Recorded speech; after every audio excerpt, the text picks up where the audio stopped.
NFL.com. Yeah. I didn't know if that was still a... Pregame.tv, Steve Fezzik, Scott Spreitzer. The S team is back, baby, and we are red hot.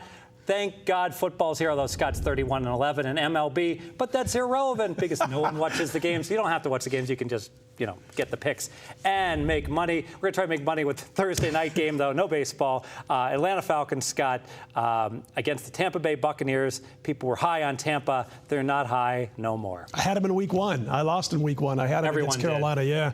And, I fell into this Lovey, Leslie coming to Tampa Bay trap, I guess. And we heard all the talk about the fact that this new look offense and defense and how great it was going to be. Midway through the second quarter, the Buccaneer fans were already booing week one, not even counting the loss to the St. Louis Rams. And we came back with St. Louis on our super contest card, by the way, in week two.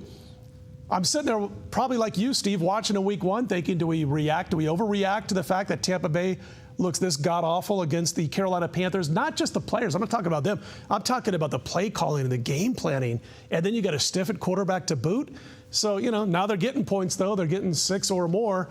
As we speak about this game on Thursday night, makes it a little bit different situation. They're no longer at home laying points. That stiff had the second highest quarteback rating in the league behind Nick Foles.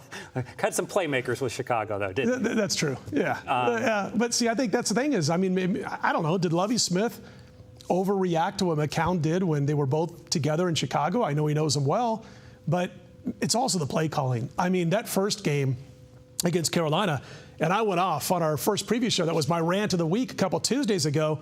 It was run the ball between the tackles on 1st and 10, run the ball between the tackles on 2nd and 9, 3rd and 9, 3rd and 10. Okay, now we're going to drop straight back and look to pass when everybody knows we're going to pass. They did that the whole game until they were so far behind that all they could do was go no huddle. Just a weird situation. It's the Andy Isco LVH contest, super contest. He was run, pass, punt once.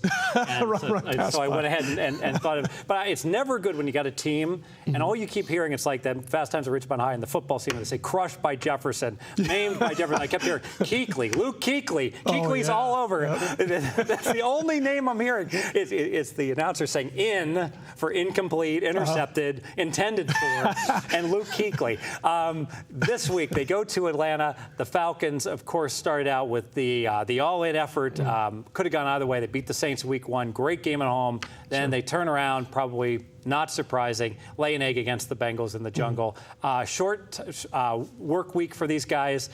I always tend to look towards the home team because the not extra preparation time, but the percentage-wise, you lose that day for travel. It does seem like the home teams have done well. Yeah, the home teams have done very well. I forget what the exact number is, but and I decided to stand in front of the freight train, and I went with the Steelers last Thursday. We had a real nice Sunday and Monday overall, other than Green Bay going down by, some might have pushed, but most people that got to play early would have lost by half a point. But people don't bet early. But never. But Thursday night, I did go against that home thing, and it's true. They talked about it. Home teams win these Thursday night football games, mostly on these short weeks. And again, it's just a matter of whether you want to lay the points. I was with Atlanta in week one against New Orleans, and then in week two went against them again on the contest card, super contest card. And but it's a different animal at home, and you've got.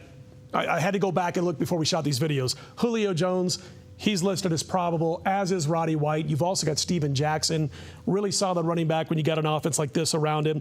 And again, I look at this Buccaneers team, Steve, and I see a team, and I don't want to overreact. It's really hard not to do with this team. They lost to Derek Anderson. They looked bad in doing so. They lost to Austin Davis. They looked bad in doing so against a third-string quarterback. And now they got to go in the Georgia Dome and face Matty Ice with that kind of weaponry around him. So you kind of know where I'm leaning. Let's make yours official. Let's do it.